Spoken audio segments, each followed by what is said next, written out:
Tony Abbott signed a death warrant today for the Howard government's old work choices policy.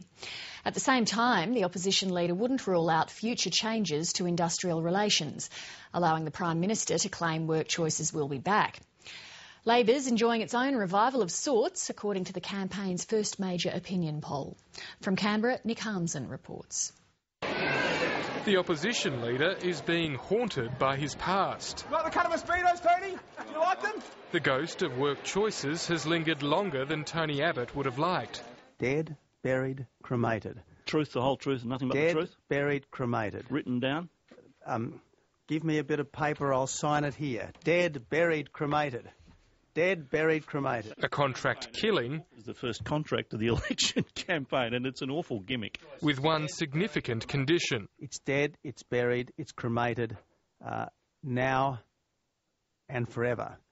But obviously, I can't give an absolute guarantee about every single aspect of workplace relations legislation. We might even go this way. Let's do that, mate. While he's ruled out any change to legislation, Mr Abbott won't give the same guarantee about the industrial relations regulations. The camouflage that Mr Abbott tried to create hasn't even lasted 2 days, and it's abundantly clear that if Mr Abbott became Prime Minister, the worst aspects of work choices would be back. She can tell as many fibs as she likes, but the fact is, work choices, it's dead, it's buried, it's cremated. One of its architects isn't beyond resurrection.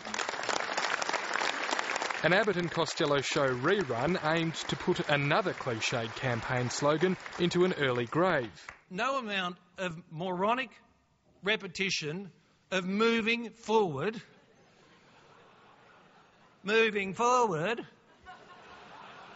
will overcome the fact that there is a record there. Times are wasted. Julia Gillard moved her camp north. That is a head of hair, isn't it? Aren't you cute?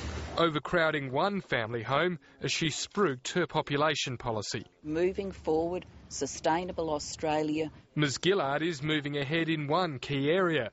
The first news poll of the campaign has stretched her lead as preferred Prime Minister. I believe this election is on a knife edge. I believe it's going to be a photo finish. The poll shows otherwise. Labor's gaining ground after preferences, while more voters are considering giving their first preference to the Greens. That will please Bob Brown. I don't like backroom preference negotiations with other parties. In fact, I'm sick of it. But his party has just completed a deal to swap preferences with Labor in 50 seats. I understand there's a release gone out this morning which says in the majority of marginal seats that will be the case. It's a deal which does nothing to help Tony Abbott, who's showing all the signs of a sluggish start. The Liberal Party's campaign headquarters in Melbourne won't be fully operational until Wednesday. It will have to compete with a well-oiled Labor machine, which is sending out campaign material at a rapid rate. No kids are safe during an election campaign. Labor is also moving to limit Tony Abbott's opportunities. While Kevin Rudd was prepared for 3 debates, Julia Gillard is likely to front just one this Sunday night, at a time when many Australians will be watching a different contest. I can understand the fascination with cooking and eating, so I know many Australians will watch that show, but I think Australians too will pay some regard to the debate and to the election campaign and what's said in it. It's a pressure test like no other. Nick Harmson, Late Line.